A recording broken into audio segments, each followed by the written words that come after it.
Hello, and welcome to Season 3 of Reconfiguring Reality. I'm Laura.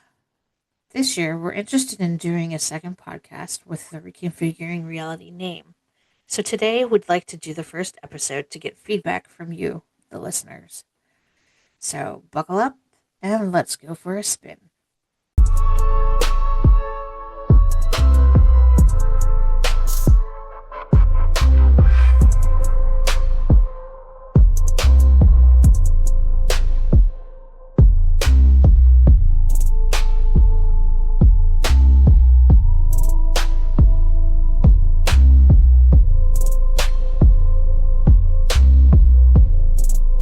Hello, and welcome to Reconfiguring Reality TV versus Reality. In this series, we wanted to take a look at those TV shows and movies that are based on or inspired by real life events or people. We'll deep dive into the event or person, then compare the TV show or movie with the truth of the topic. For our first episode, we are going to take a look into H. Holmes and talk about the fictional and factual pieces of information used in Season 2, Episode 6 of the TV show Supernatural titled No Exit. Please note that there will be spoilers ahead. We want to begin with reminding you, the listener, that the information gathered for this episode was collected from several sites on the internet and fact-checked to the best of our ability. We will touch on the topic of murder of adults and children and mentions of suicide. Viewer discretion is advised. I'm Laura. I'm Jessie. And I'm Chesh. And this is Reconfiguring Reality TV versus Reality.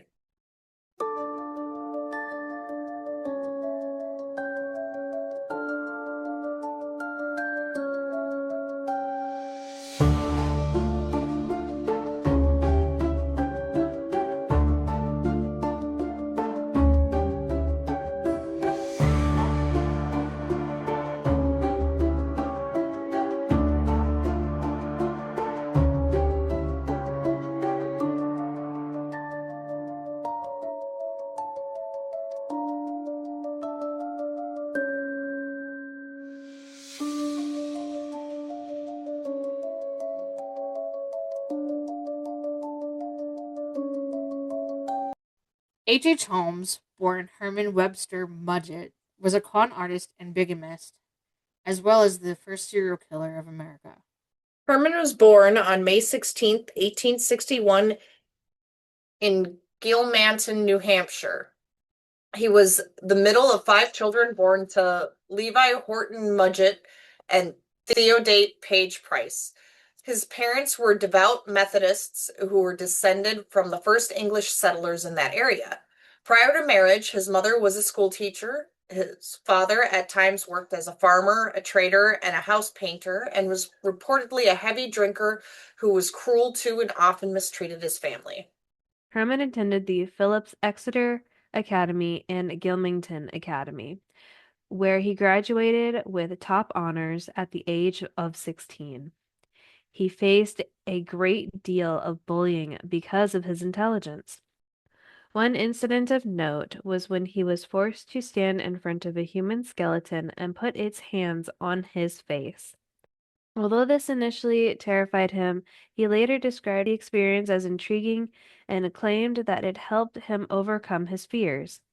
It is said that this experience is what caused his obsession with anatomy and death, which later led to him taking up the pastime of dissecting animals. He became a school teacher upon graduating from the Gilmington Academy.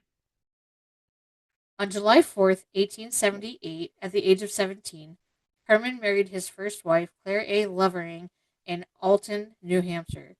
It is said that the relationship soured as soon as she became pregnant with their son, Robert Lovering Mudgett, who was born in 1880. Herman attended the University of Vermont for a year, then transferred to the University of Michigan's Department of Medicine and Surgery in 1882, abandoning Clara and Robert.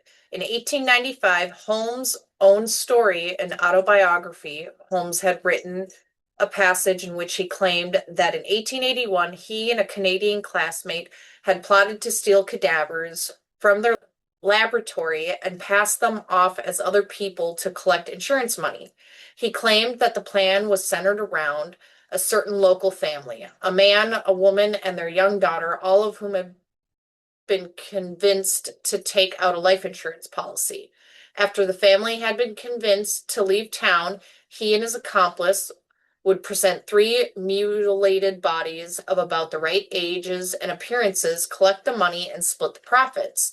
They were to also split the work, but his accomplice was unable to come through with a cadaver due to his shortage. He graduated in 1884 despite having a mediocre academic performance. He worked in the anatomy lab while he was enrolled in university, where it is said that he and his chief anatomy instructor engaged in facilitating grave robbing to supply medical cadavers. He also apprenticed under a noted advocate for human dissection. Shortly after he left university, Herman worked for 6 months at an insane asylum in Norristown, Pennsylvania. He then worked as a drug clerk in Philadelphia, Pennsylvania. While working as the drug clerk, a boy died after taking medicine purchased at his drugstore. Herman denied any involvement in the death and quickly left the city. Herman changed his name to Henry Howard Holmes, better known as H. H. Holmes, in 1886 when he moved to Chicago. He began working at a drugstore at the corner of S. Wallace Avenue and West 63rd Street in Englewood. Eventually, he bought that same drugstore. Holmes purchased an empty lot across the street for a two-story mixed-use building, which started construction in 1887. The building had rental spaces, including a new drugstore on the first floor with apartments on the second floor. In 1892, he added a third floor, telling investors and suppliers that he intended to use it as a hotel during the upcoming World's Columbian Exposition, also known as the Chicago World Fair. The building was labeled as Holmes's murder castle, claiming that the structure contained secret torture chambers, trapdoors, gas chambers, and a basement crematorium. The hotel was gutted by a fire started by two unknown arsonists in the August of 1895, but was rebuilt and used as a post office until 1938. Holmes also owned a one-story factory, which he claimed was to be used for glass bending. It is unknown if this factory was ever used for glass bending and is speculated to have been used to destroy incriminating evidence of Holmes's crimes. Although still married to Clara, Holmes married his second wife, Myra Z. Belknap, on January 28, 1887, in Chicago, Illinois. They had a daughter, Lucy Theodate Holmes, on July 4th, 1889. Once construction on the castle was complete, Holmes placed an ad in the newspaper offering jobs for young women and advertising the castle as a place for lodging. It was at this time Holmes began having an affair with Julia Smythe Connor. When Julia's husband found out about the affair, he left Julia and their daughter. Around Christmas 1891, both Julia and her daughter had disappeared. Holmes would later claim that Julia had died during an abortion, but this has never been confirmed. This disappearance left an opening for a stenographer in the castle. Emmeline Singrid worked as a secretary of a rival clinic in 1892. In May 1892, Holmes poached her from that company, promising her a 50% salary increase. She disappeared the following November. According to an eyewitness, Holmes and an accomplice were seen hauling a large truck out of the castle the day after she disappeared. Although his cons started when he was in university, Holmes' most notable one was the Pitzel fraud scheme. It is estimated that Holmes and Benjamin Freelon Pitzel met in about 1889 while Holmes was working on Dearborn Street, Chicago. Pitzel quickly became partners with Holmes.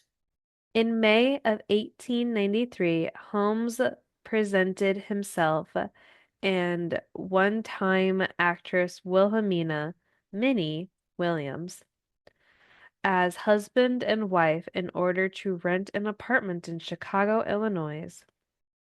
Minnie had moved to Chicago and was offered a job at the castle as Holmes' personal secretary. During this time, Holmes learned that Minnie and her sister owned a valuable piece of land in Fort Worth, Texas. This is when a relationship was started between Holmes and Minnie. Holmes requested that Minnie write to her sister and tell her to come at once, for they were going to get married. Holmes was able to convince the sisters to sign the property over to him. He then transferred the deed to Pitzel. In July of 1893, Minnie's sister came to visit the couple. She wrote to her aunt that she planned to go to Europe with Minnie and Holmes. Neither sister was seen alive after July 5th, 1893. Records show that Pitzel took out a $10,000 life insurance policy from the Fidelity Mutual Life Association of Philadelphia on November 9th, 1893. This policy was payable to his wife, Carrie Alice Canning. Having knowledge of this information, Holmes came up with the plan to scam the life insurance company by faking Pitzel's death. He suggested that Pitzel and his wife go to Philadelphia to open a patent office under the name of B.F. Perry. Holmes told Pitzel that he would find a body having similar features to him so they could fake his death to collect the 10,000. Pitzel would then disappear and his 14-year-old daughter Alice would identify his body. Carrie was not on board with this plan, but Holmes had a way of making Pitzel do his bidding, resulting in Pitzel opening the office on August 17th, 1894 at 1316 Callow Hill Street.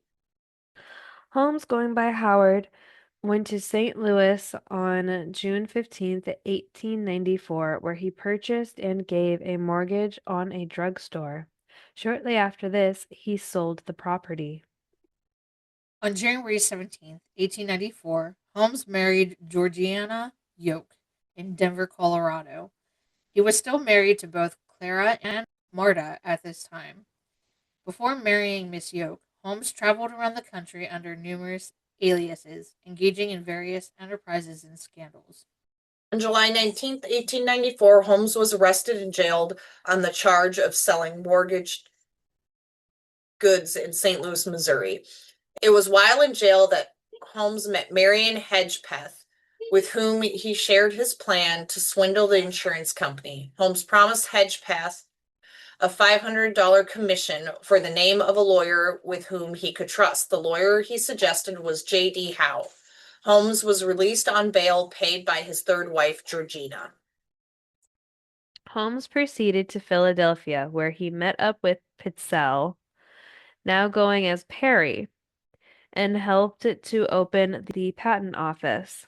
On August 22nd, 1894, a carpenter by the name of Eugene Smith visited the office with an invention. Perry asked him to return the next day with the model. Upon inspection of this model, Perry predicted heavy sales of the product. On Monday, September 3rd, Smith returned to the office to see how his device was selling and found that no one was there. He noticed that Perry's hat and coat were hanging in the office, so he decided to wait around, believing that Perry had just momentarily stepped out. After some time, he left. He returned the following day, again to an empty office. He noticed that Perry's hat and coat were hanging exactly how they were the day before. Upon asking around the neighborhood, he learned that Perry hadn't been seen since Saturday. Because of this, he decided to investigate. Smith knew that Perry occupied both stories of the building, so he started his investigation by searching the second floor. He found the mutilated body of Perry in a back room with his breast and the side of his face burned and fragments of a large bottle near the corpse. He also found a tobacco pipe and a burnt match lying nearby. The body was taken to the morgue where it sat unclaimed until September 13th, 1894, when it was then buried in the potter's field. On September 19th, Howe went to Carrie and informed her that her husband was dead and requested that Alice accompany him to Philadelphia to identify the remains. Carrie believed that Holmes had carried out staging the death of her husband. So she signed a paper prepared by Howe, giving him power of attorney to collect the money. On September 21st, 1894, Howe, Alice, Holmes, and Smith went to the insurance company, and after some discussion, the body was exposed and identified as Pitzel. The insurance company gave Howie the $10,000, who proceeded to return to St. Louis, where he gave Carrie $7,200. Alice had not returned with Howe, which led Carrie to ask where she was. Howe explained that Holmes was providing for her. When Holmes visited her a few days later, Carrie begged to be reunited with Alice and Pitzel. Holmes explained that she would have to remain patient because the insurance company had grown suspicious of the transaction. He said that he was actually there to get the two younger children, Nellie and Howard, to take them to Covington, Kentucky, where Alice was being looked after by a nice old lady. Although Carrie objected to the plan, Holmes was eventually able to persuade her to consent to the agreement. He was then able to swindle Carrie out of 7,000 and instructed her to go to her parents in Galva, Illinois. Holmes left St. Louis with Nellie and Howard on September 28th, 1894, and traveled to Indianapolis, where they met up with Alice. Then they all traveled to Cincinnati.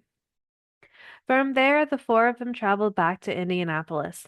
After some time, Holmes went to Detroit with Nellie and Alice, but Howard had disappeared.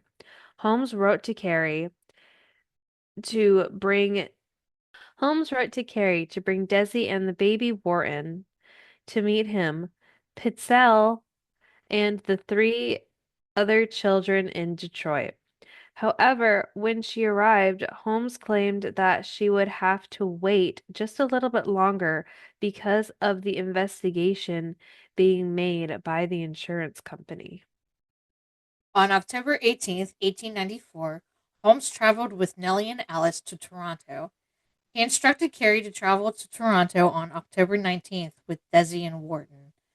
Once they were all in Toronto, Holmes told her it was impossible for them to reunite as a family and sent her once again with Desi and Wharton to Ogdensburg, New York, then on to Burlington, Vermont, where Holmes had rented a house. While in Toronto, Holmes killed Nellie and Alice. Holmes later confessed to murdering the two by forcing them into a large trunk, drilling a hole in the trunk, and attaching a gas line to asphyxiate them. While all this was happening, Hedgepeth took his revenge for not receiving his payout from Holmes by informing the police about the fraud Holmes had planned. Holmes' murder spree ended when he was arrested in Boston on November 17th, 1894. He was arrested by the Pinkerton Detective Agency. On December 27th, 1894, Holmes made the following statement. I regret that I have made false statements in the past, but the following are facts. While Pitzel was at 1316 Callowhill Street, he drank very heavily, and I took him to task about it. He appeared to be despondent and said that he had better drink enough to kill himself and have done with it all.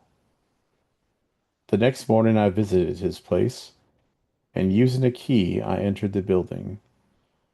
I found a letter addressed to me, which I destroyed, in which he said I would find his body upstairs. I went upstairs, and I found him lying dead on the floor. There was a rubber tube in his mouth, which was attached to a quill, run through a cork in a large bottle containing chloroform. I had arranged with Pitzel that the body substituted for his should be burned about the face and hands by pouring a mixture of benzene, chloroform, and ammonia on it, and then setting it on fire. That a large bottle was then to be broken, and a smoking pipe and burned match placed nearby. The object being to show that the person supposed to be Pitzel or Perry had accidentally ignited the mixture in the bottle while lighting the pipe, and that the bottle exploded and death was caused by the burns. Seeing Pitzel's body, I decided to carry out this plan in all its details. The three children are now in Europe in the custody of Miss Minnie Williams, formerly of Fort Worth, Texas. Because there was no evidence to connect Holmes to any murders in the Chicago murder castle, Holmes was tried for the murder of Benjamin Pitzel in Philadelphia in October Mhm. 1895. Holmes was found guilty by a grand jury on September 12, 1895, and sentenced to death. Following his conviction, Holmes confessed to 27 murders in Chicago, Indianapolis, and Toronto, as well as 6 attempted murders. Holmes's death sentence was carried out on May 7th, 1896, when he was hanged at Moyamensing Prison in Philadelphia. Holmes remained calm until the moment he was hanged. His neck did not break. Instead, he was slowly strangled to death for over 15 minutes before he was pronounced dead. Before he was hanged, he asked that his coffin be buried 10 feet deep, encased in concrete, so that his body would not become a victim of grave robbers. Holmes's body was indeed contained in cement and buried in an unmarked grave at Holy Cross Cemetery in the Philadelphia western suburb of Yeardon. If you aren't familiar with the show Supernatural, it is a television show based on two brothers, Sam and Dean Winchester, who hunt the supernatural. Season 2, Episode 6 of the show, titled No Exit, began with Sam and Dean getting a job from Joe Harvell. Joe tells them that over the past 80 years, 6 young women, all blonde, have gone missing from the same building. Joe joins the boys on the hunt. When they are first in the apartment, Joe discloses that the building was originally a warehouse built in 1924 and was an empty field prior to that. The team decides to look around the building for clues into what they are dealing with. Dean smells something in the hallway that he can't place. They check the vent in this hallway and find a piece of scalp with hair attached. He states that someone's keeping souvenirs, which is not something that is commonly mentioned while researching Holmes. There was one mention of him showing off his skills with dead animals in his younger years, but no mention of souvenirs as an adult. While trying to figure out what spirit they were dealing with, they realized by looking through pictures that the empty field the warehouse was built on was the hanging ground of Myomensing Prison.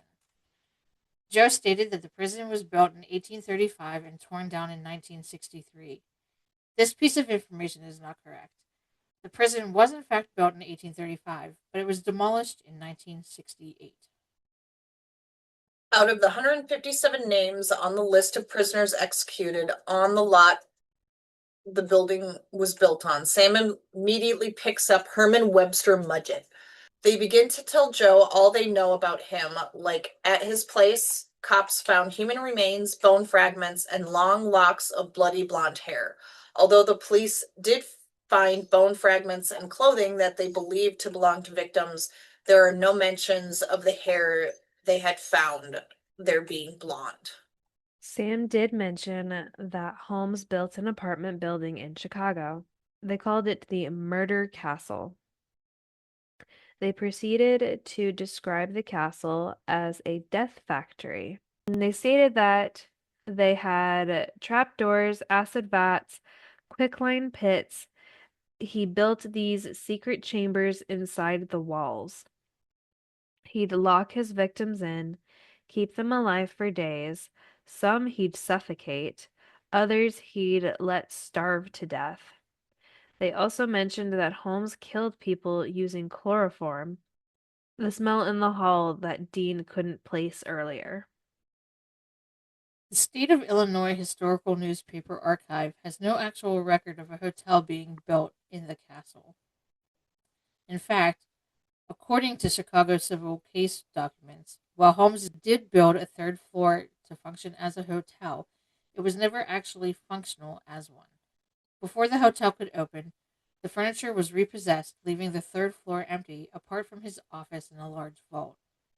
There is no actual proof of hidden tunnels or secret chambers in the building. Other things they mentioned were that Holmes was hanged on May 7th, 1896, which we already determined to be true. Also, that the term multi-murder was coined to describe Holmes, that he was America's first serial killer before anybody knew what a serial killer was, according to Adam Selzer's book, H.H. Holmes, The True History of the White City Devil. Seltzer states, Just killing several people isn't necessarily enough for most definitions. More often, it has to be a series of similar crimes committed over a period of time, usually more to satisfy a psychological urge on the killer's part than any more practical motive. He added, The murders we can connect Holmes to generally had a clear motive. Someone knew too much, or was getting in his way, and couldn't be trusted. The murders weren't simply for love of bloodshed, but a necessary part of furthering his swindling operations and protecting his lifestyle. so when Dean calls Joe spirit bait, or when he says, and his victim's flavor of choice, pretty petite blondes, this isn't true. Holmes didn't have a type. Another piece of information they covered in Holmes's burial, Sam mentioned that his body is buried in town, but it's encased in a couple tons of concrete. When Joe asks why, Dean replies with, story goes that he didn't want anyone mutilating his corpse because that's what he used to do, which is all true. Lastly, Sam said that he confessed to 27 murders, but some put the death toll at over 100. Actual documents say that the count could be closer to 200. But the truth of the matter is that only 9 murders could be confirmed. His confirmed victims are Julia Connor and her daughter in December 1891. Emmeline Sigard in December 1892. Minnie Williams and her sister in July 1893, Benjamin Pitzel in September 1894. and Alice, Nellie, and Howard Pitzel in October 1894. There are undoubtedly many other stories that have been told about H. Holmes throughout history. Supernatural has been one edification to show this. If you are more interested in digging even deeper into Holmes' story, you can find a whole list of books on H. Holmes at goodreads.com. Thank you for joining us on this journey into TV versus reality. Until next time, stay safe and carry on.